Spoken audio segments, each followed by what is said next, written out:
Hello, my name is Dennis Deloach. I'm going to welcome you to the 19th episode of the Uncle Jim Effect podcast. Welcome. And you can tell this background looks a little different. We're actually filming this from Florida. We have got a home down here in the Jacksonville area near some family and grandchildren. We absolutely love it. It's the first podcast of the new year, the year 2024. And I want to welcome you. So let's get right to it. Again, I said this is episode 19, and we're calling this the Answer the Call, Get in the Arena podcast. First, I want to welcome you and say thank you so much for making this first year of ours in 2023 such a fantastic, successful podcast. Please like and subscribe to our podcast. Share this with family and friends. Again, our goal is to create the opportunity for 1 million people to reach and be able to maximize their God-given potential and to be able to magnify that in their life and the lives of those around them. And we're now on Apple Podcasts and Spotify, and that's been a big jump for us. So again, thank you so much. And let's get after this. So maybe you can tell my voice is a little different. I've got a cough drop. And of course, this new year started for me with a lot of adversity. Very, very sick, traveling at the height of that illness, and lots of other issues. But guess what? Nobody cares. That's how adversity works. So I want to move back to our last podcast of the year, and it was with my good friend, Navy SEAL Tom Shea. Had a lot of comments about Tom. Tom's been a good friend of mine for a long time and is a fantastic guy and one that you should follow and do whatever you can to learn from and emulate. One of the things Tom talked about is his 2 laws to success. Very simple. And he basically says, honor the words that come out of your mouth and to never quit. And those 2 things seem extremely easy. If you look at them on the surface, they're not easy at all. To honor the words that come out of your mouth means that when we say something, we actually have to be able to uh, have the character to do those things that we say we're going to do. Sounds easy, it's not. And then once we do those things, we simply just never quit. And so we're going to talk about that a little bit. And I wanted to give this context into this new year where we're on the 10th day today. Have you quit yet? On the list of goals or results you wanted for the beginning of the year? I heard a statistic yesterday that said 91% of all goals set in the new year are not realized. And we're only into the 10th day of this year. And I'm just wondering, as adversity has set in, what have you done? Have you honored the words that you spoke? And then have you never quit? So again, I mentioned I've been kind of sick and it's delayed me a little bit on this podcast. It got me really thinking. And I heard someone talking about answering the call. And that really hit me. To answer the call means that we feel a calling to accomplish something, and that calling in our life really dovetails in with the reaching our God-given potential. So whatever it is you have chosen in this year to honor or to pursue, I want to work with you, encourage you, and be a mentor and a coach for you to help you get that done. So, and by doing that, I want to be just as vulnerable and honest with you as I can and share my successes and failures along the way. Uh, as you know, my background is in sports. I love the game of football. I participated in it, coached it, and learned so many of the life lessons in business and relationships from that, and just love that sport. And the one thing that you hear a lot of the commentators or coaches talking about is they say the best ability is availability. And what does that mean? That means you can have all the ability in the world, but if you're not available to your teammates or you're not available to participate in the game, you're basically worthless to your team, to your teammates, to your partners, to your business, to your family.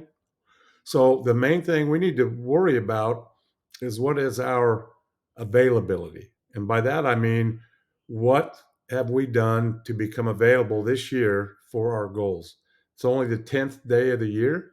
Have we already come up with an excuse? Have we already not answered the call? And so, in that vein, I want to talk about, let's discuss some of the possible uh, adversities or excuses that have already popped up. And so, if we're going to truly answer the call, we know first and foremost, the one given is going to be that things change and that we know adversity is coming. So, once we know that, then we just deal with it. And again, if we've said that we're going to honor a goal in our life, if we're going to accomplish something, we broke that down into a simple list of a couple of daily things we do. It's not a big deal. For example, if we said we are going to get in shape or to walk or to lose weight, and one of those things is that we said we're going to have an X number of steps in a day, but yet it's raining outside. Did you say, well, okay, it's raining. That's a pretty good excuse. I don't need to go. That's the point of honoring the words that come out of your mouth. You never said, I'm going to do this if the sun is shining or if the temperature is above a certain range or if. We made the comment and the commitment to accomplish something, and that was irregardless of the external factors that we face. So simply eliminate the ease of excuses and focus on what you said you were going to do and not all of the adversities that pop up or the excuses. So, again, the big change in our life this year, as we focus on being abundant, is that we're going to focus on simple, easy to do daily tasks that, when added together, lead us down the path to the big results we want. And so, focusing on our objective or those words that came out of our mouth that we said we're going to achieve, that's what we focus on, not on the little missteps or adversities that pop up, because we absolutely know every day there's going to be a lot of those. So, again, the greatest ability in the world is availability. For us to accomplish these tasks, we don't have to have a PhD from Harvard. We don't have to be a world class athlete. We don't have to be a trained, experienced CEO. We don't have to know or do any of those things. We just have to have the availability of every day honoring the words that come out of our mouth and to never giving up. And so I want to share with you one of the greatest quotes or speeches that I've ever heard in my life. And I apologize right off the bat. I'm going to have to read this, but this is one that most of you are familiar with. If not, I would highly encourage you to, when we're done with this podcast, to Google this and read it. But it's a quote given by Teddy Roosevelt, who was the president of the United States, but it's called "The Man in the Arena." And this applies to so much of what we're talking about. Basically, it's about people that are not in the arena or not answering the call or not choosing to better themselves, that stand on the sidelines, that never get in the game, that never risk, that never get vulnerable, but yet yap, and talk about how you are falling short or you're not accomplishing your goals or how dare you think you can do those type of things. So let's pay attention and talk about this. This has meant the world to me, and I've used this a lot of times in my life when I needed it. So it starts. It is not the critic who counts, not the man who points out how the strong man stumbles or where the doer of deeds could have done them better.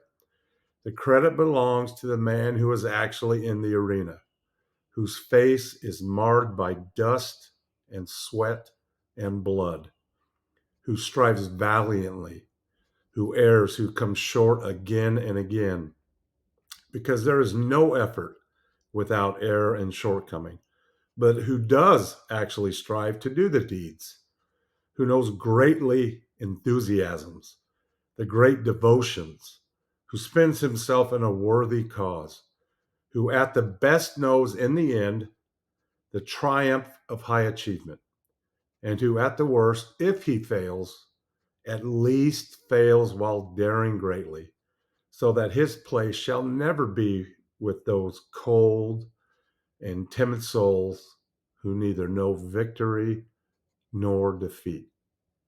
I love that. What does that basically mean?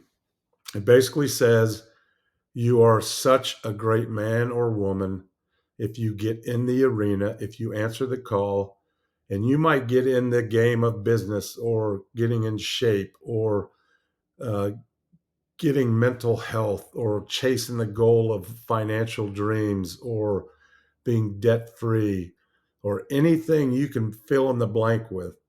It is so much better to be in the arena, answering the call, and failing than it is to sit on the sideline and to critique people who are at least out there in the game. And I would challenge you that in this year, 2024, even though we're only on the 10th day, if you're like me, you've probably already messed up on at least one of the goals or results you've committed to doing. That doesn't matter because we know that's going to happen. And it doesn't matter what you did yesterday or today. It matters what you're going to do from this time forward. We've talked about that quote. It's found in the scriptures. And I love it because it basically talks about it doesn't matter what I did yesterday. It doesn't matter what I did this morning, good or bad, because from this time forward, this is how I'm judged. And at least for me and you, from this time forward, we're going to get in the arena and look at what can happen. There's one of two things. One, we will win. We will achieve success. We will know what it's like to strive and to join those souls who have success. Or at worst, we will fail. But at least we will fail knowing that we did our best and that we weren't with those timid, cold souls who all they do is sit on the sidelines and point the finger and blame. And I can't think of a worse spot to be in life than to be on the sidelines and not in the game and to not answering the call. So my challenge to you is it doesn't matter what these first 10 days have meant. What matters is what you do from this time forward, what you do today. Don't wait till tomorrow. What do you do today? And then when you wake up tomorrow, all you need to do are those 1, 2, or 3 things in each of those simple little areas of goals you've set. You don't look at the end of the marathon. You look at the 1 or 2 steps you need to take today. You can do this. Get in the game, answer the call. I want you to know that I have faith in you and that the main thing in life is not comparing yourself to anybody other than to your own God-given potential. And that means every day we need to take 1 or 2 steps forward. Some days we'll take 2 steps forward and 3 back. That doesn't matter. That means tomorrow maybe we'll have the ability to take 2 steps forward and only 1 step back. And on those rare occasions when you can take 2 steps forward and no steps back, give gratitude, put a smile on your face, and know that probably tomorrow is one of those days that we're going to take 2 steps forward and 3 steps back. It doesn't matter. Life is a cumulative game, just like football, where you play one play at a time. And at the end of that play, meaning at the end of each of our days, whether it was the greatest day of our life or the worst day of our life, it doesn't matter because we get to go to bed. We get to start over. And when we wake up, we're starting a whole nother day, or in the game of football, a whole nother play. And I love that concept. I'm so grateful for you. I'm so grateful for this opportunity to start this new year fresh. Do not give up. Start today and do one thing at a time. Start from this time forward. And please share this podcast. Again, our purpose is to create the opportunity for more than 1 million people to realize their God-given potential and to magnify that potential in the service of their family and friends, and to create a tsunami of hope and move forward. I know that we can do it. We're already started. It's one day at a time. And God bless, and know that the year 2024 is going to be a phenomenal source of pride and greatness for you. And until next time, we'll see you soon. Bye-bye.